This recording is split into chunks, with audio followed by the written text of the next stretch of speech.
அண்மை செய்தி. அண்ணா அறிவாலயத்தில் முதலமைச்சர் மு.க.ஸ்டாலினுடன் காங்கிரஸ் நிர்வாகிகள் சந்திப்பானது நிகழ்ந்திருக்கிறது. இது குறித்த மேலும் விவரங்களோடு இணைகிறார் செய்தியாளர் பாரி கார்த்திக்.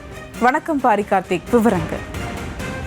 வணக்கம். தற்போது திமுக மற்றும் காங்கிரஸ் கட்சிகளான கூட்டணி பேச்சுவார்த்தை நிறைவேற்றிருக்கிறது. இந்த பேச்சுவார்த்தைக்கு பிறகு முதலமைச்சர் முன்னிலையில் ஒப்பந்தம் கையெழுத்தாகி கொண்டிருக்கிறது. இன்னும் சற்று நேரத்தில் அந்த ஒப்பந்தத்தை வெளியே காட்டி தனது செய்தியாளர்கள் சந்திப்பை காங்கிரஸ் மேற்கொள்வார் என்று எதிர்பார்க்கப்படுகிறது. திமுக காங்கிரசுடனான கூட்டணி நீடிக்குமா? இந்த முறை 2026 சட்டமன்ற தேர்தலில் காங்கிரஸ் கட்சி திமுகவுடன் இருக்குமா என்று பல்வேறு கேள்விகளும் எழுந்து வந்த நிலையில் காங்கிரஸ் கட்சி தாவேகாவுடன் ஒரு பக்கம் பேச்சுவார்த்தை நடத்தி கொண்டு வருகிறது. எனவே திமுகவுடன் அவர்கள் இனி தொடர்வதற்கான வாய்ப்பே இல்லை என்று பல்வேறு கேள்விகள் வந்த நிலையில் முதலமைச்சர் தலைமையில் தற்போது ஒப்பந்தம் கையெழுத்தாக இருக்கிறது. டெல்லியினுடைய நீண்ட தகவலுக்காக காத்திருந்த காங்கிரஸ் கட்சி தற்போது ஒப்பந்தம் கையெழுத்தாக இருக்கிறது. நீண்ட நெடிய இடைவெளிக்கு பிறகு, நீண்ட நெடிய விவாதத்துக்கு பிறகு, நீண்ட நெடிய பல்வேறு சர்ச்சைகளுக்கு பிறகு திமுக காங்கிரசுடனான அந்த கூட்டணி ஒப்பந்தம் கையெழுத்திட்டிருக்கிறது. 2021, 24, 19 என அனைத்து தேர்தல்களிலும் இறுதியாக ஒப்பந்தத்தில் கையெழுத்திட்ட காங்கிரஸ் கூட்டணி பேச்சுவார்த்தை நிறைவடைந்த நிலையில் முதலமைச்சருடன் காங்கிரஸ் நிர்வாகிகள் சந்தித்திருக்கின்றனர். அது குறித்த ஒரு அண்மை செய்தியை தற்போது பார்த்து வருகிறோம். மேலும் விவரங்களோடு இணைகிறார் பாரி கார்த்திக், நீங்க தொடர்ந்து பேசலாம். வணக்கம். திமுக மற்றும் காங்கிரஸ் கட்சியினுடையான இந்த ஒப்பந்தம் தற்போது இறுதியாகி இருவரும் கையெழுத்திட்டிருக்கிறார்கள். ஒரு நீண்ட நெடிய இடைவெளிக்கு பிறகு பல்வேறு விவாதங்களுக்கு மத்தியில் திமுக மற்றும் காங்கிரஸ் கட்சியினோட இந்த உடன்படிக்கை தற்போது கையெழுத்தாக இருக்கிறது.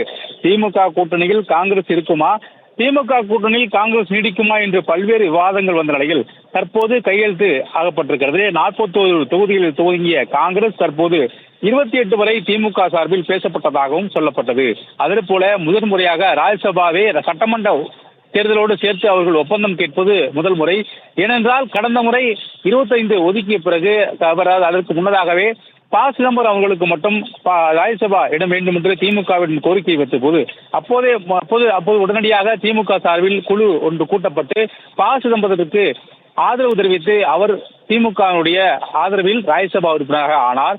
அப்பொழுது அவர்களுக்கு ஒரு இடம் மட்டும் ஒதுக்கப்பட்டது. ஆனால் தற்போது வருகின்ற தேர்தலிலே எங்களுக்கான இடம் கொடுக்க வேண்டும் என்றும் கூடுதலாக ஒரு ராஜ்யசபா கொடுக்க வேண்டும் என்றும் காங்கிரஸ் சார்பில் கோரிக்கை வைக்கப்பட்ட நிலையில் அந்த ஒப்பந்தமும் தற்போது கையெழுத்தாயிருக்கிறது.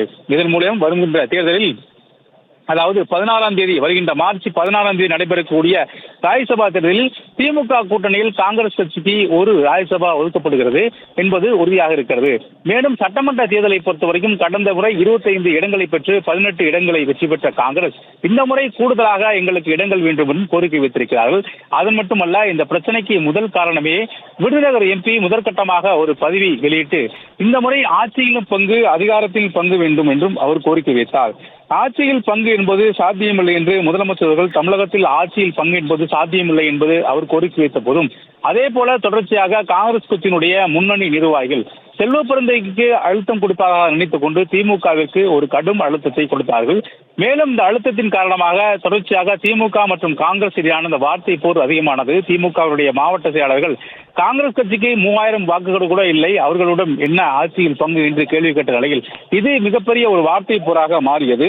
இந்நிலையில் திமுக மற்றும் காங்கிரஸ் உடனான இந்த கூட்டணி நீடிக்குமா, வருகின்ற தேர்தலில் அவர்கள் கூட்டணி நீடிக்குமா என்று பல்வேறு கேள்விகள் இருந்தது. ஆனால் தற்போது இன்று அவர்கள் ஒப்பந்தம் கையெழுத்தாகி விடுவதற்காக இன்றைய தினம் மாலை வருவார்கள் என்று சொல்லப்பட்ட சூழலிலும் கூட காங்கிரஸ் கட்சி இன்று மாலை வரை விமான நிலையத்திலே 2 மணி நேரத்திற்கு மேலாக தங்களுடைய பேச்சுவார்த்தையை துவங்கியிருக்கிறார்கள். அதாவது மாநில தலைவர் ஒரு போலவும் மாநில பொறுப்பாளர் ஒரு போலவும் என இருவேறு கருத்துக்களும் கூறப்பட்டார்கள். குறிப்பாக மத்தியிலிருந்து வருகின்ற தகவலுக்காக காத்திருக்கிறோம் என்று மாநில பொறுப்பாளர் கூறிய நிலையில் நாங்கள் இன்னும் சற்று நேரத்தில் அறிவாலயத்துக்கு வந்து கையெழுத்து போடுவோம் என்று மாநில தலைவர் கூறிய நிலையில், எனவே இருவருக்குமான இந்த பல்வேறு முரண்பாடுகள் வெளிப்படையாகவே தெரிந்தது. இந்நிலையில் அவர்கள் கையெழுத்து இன்றைக்காக வருவார்களா என்று அந்த ஒரு கேள்வியும் வந்தது. இந்நிலையில்தான் தற்போது திமுகவை சேர்ந்த முக்கிய நிர்வாகிகளும் முன்னணி நிர்வாகிகளும் காங்கிரசினுடைய வருகைக்காக காத்திருந்த நிலையில் தற்போது திமுக மற்றும் காங்கிரஸ் கூட்டணி உறுதியாக இருக்கிறது. தாவேகாவுடன் நாங்கள் போகிறோம் என்று ஒரு சிலர் தொடர்ச்சியாக சமூக வலைதளங்கள் மூலமாக காங்கிரஸ் கட்சியை சேர்ந்தவர் கூடி வந்த நிலையில் சுமூகமாக தற்போது இந்த கூட்டணி முடிவடைந்திருக்கிறது. இதன் மூலம் திமுக கூட்டணியில் 21 கட்சிகள் இந்த பிரம்மாண்ட கூட்டணியில் இணைந்திருப்பதாகவும் திமுக சார்பில் சொல்லப்படுகிறது. மேலும் திமுக மற்றும் காங்கிரஸ் கூட்டணி உருவாக்கும் மூலமாக இந்தியா கூட்டணியை மேலும் திமுக உறுதி செய்திருப்பதாகவும் சொல்லப்படுகிறது. திமுக கூட்டணி சேருவிடும் என்று பல்வேறு எதிர்க்கட்சி தலைவர்கள் கூறி வந்த நிலையிலும் தற்போது அதை முழுமையாக நிராகரிக்கும் வகையில் திமுக மற்றும் காங்கிரஸ் கூட்டணி உருவாகி இருக்கிறது. டெல்லியை பொறுத்தவரைக்கும் கடந்த 2 ஆண்டுகளாக கூட்டணி உடையும் என்று பல்வேறு குற்றச்சாட்டுகள் எதிர்க்கட்சி தலைவர் உட்பட அனைவரும் கூறி வந்த நிலையில் தற்போது கூட்டணி முழுமையாக உருவாகி இருக்கிறது. 21 கட்சிகள் திமுக கூட்டணியில் நீடித்து வருகிறது.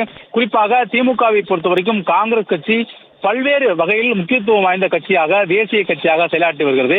தோல்வியடைந்த காலெல்லாம் திமுக உறுதியாக இருந்திருக்கிறது காங்கிரசுக்கு. இந்தியாவில் திமுகவிற்கு தான், அதாவது ஒரு மாநிலத்தில் ஒரு கூட்டணி கட்சியில் இத்தனை இடங்கள் பெற்ற ஒரே கட்சி திமுக தான். அந்த அளவிற்கு அவர்களுக்கு இடம் பெற்றிருக்கிறார்கள். குறிப்பாக அவர்களுக்கு, இந்தியாவிலே ஒரு கூட்டணி கட்சி அதிக எம்பிக்களை கொடுத்த மாநிலம் தமிழ்நாடு தான், புதுவை உட்பட 10. அதே போல இந்தியாவிலே ஒரு மாநில கட்சி கூட்டணியுடன் காங்கிரசுக்கு 18 சட்டமன்ற உறுப்பினர்கள் கொண்டது திமுக தான் காங்கிரஸ் கட்சிக்கு. என்றால் திமுகவை பொறுத்தவரைக்கும் கூட்டணி கட்சிகள் இடங்கள் கொடுத்து ஒதுக்கிவிடுவது மட்டுமே அவர்களுடைய வேலையாக இருக்காது. சராசரியாக ஒரு வேட்பாளர், கூட்டணிக்கு ஒரு கட்சி அறிவிக்கப்பட்ட அந்த வேட்பாளரை தங்களுடைய அமைந்திருக்கக்கூடிய தொகுதி பார்வையாளர்கள் குழுக்குள் திமுக கொண்டு வரும்.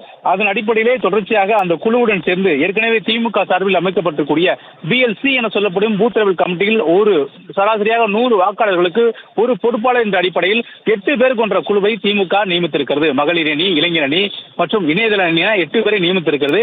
எனவே இந்த 8 பேரும் சேர்ந்து குழுவாக ஒரு சட்டமன்ற உறுப்பினர் மட்டும் சராசரியாக 5000 பேர் வரை திரண்டு தற்போது இருக்கக்கூடிய சட்டமன்ற வேட்பாளருக்கு ஆதரவாக பிரச்சாரம் செய்வார்கள். இணைய வழியாகவும் மகளிர் அரசினுடைய திட்டங்களை கொண்டு செல்ல வேண்டும் என்றும், இளைஞர் மற்றும் இளைஞர்களுக்காக அரசு செய்த திட்டங்களை கொண்டு செல்ல வேண்டும் என்றும் பல்வேறு விஷயங்களையும் பேசி வருவார்கள். குறிப்பாக திமுக கடந்த முறை, கடந்த 2024 நாடாளுமன்ற தேர்தலில் கூட காங்கிரஸ் சார்பில் திமுகவுடைய சாதனைகள் முன்னெடுத்தான் தொடர்ச்சியாக காங்கிரஸ் கட்சியினுடைய வேட்பாளர்கள் ஒவ்வொரு தெருவோரும் பிரச்சாரம் செய்தார்கள், ஒவ்வொரு வீடுகளுக்காகவும் பிரச்சாரம் செய்தார்கள். அதன் அடிப்படையிலே திமுகவை பொறுத்தவரைக்கும் ஒரு வேட்பாளரோடு நியமித்து வெறும் வேட்பாளர் மட்டும் கொடுத்து விடாமல் அதையும் தாண்டி அவர்களை வெற்றி பெற வைக்க வேண்டியது அனைவருடைய கடமை என்ற அடிப்படையில் திமுக சார்பில் ஒரு குழு அமைக்கப்பட்டு மண்டல பொறுப்பாளர், மாநில பொறுப்பாளரை அனைவருமே அந்த குழுவாக அந்த சட்டமன்ற தொகுதியில் தலைமை நியமித்த அந்த வேட்பாளரை வெற்றி பெறுவதற்காக பணியாற்றுவார்கள். அதன் அடிப்படையிலே திமுகவிற்கு ஒரு பெரும் வேலை ஒவ்வொரு தேர்தலும் இருக்கிறது. அதே அடிப்படையில் தான் தற்போது காங்கிரஸ் கட்சியை பொறுத்தவரைக்கும்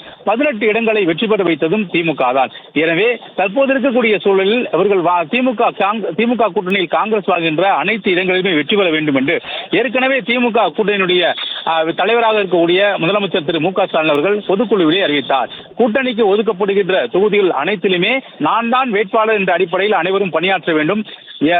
உங்களுக்கு இடம் கிடைக்கவில்லை என்றாலும் கூட பிரச்சனை இல்லை, கூட்டணி கட்சி வேட்பாளர்களை வெற்றி பெறுவதற்கான அனைத்து முயற்சிகளும் ஈடுபட வேண்டும் என்றும் தற்போது அவர்கள் கூறியிருக்கிறார்கள். அதன் அடிப்படையில் தற்போது 28+1 என்ற அடிப்படையில் இடம் ஒதுக்கப்பட்டிருக்கிறது.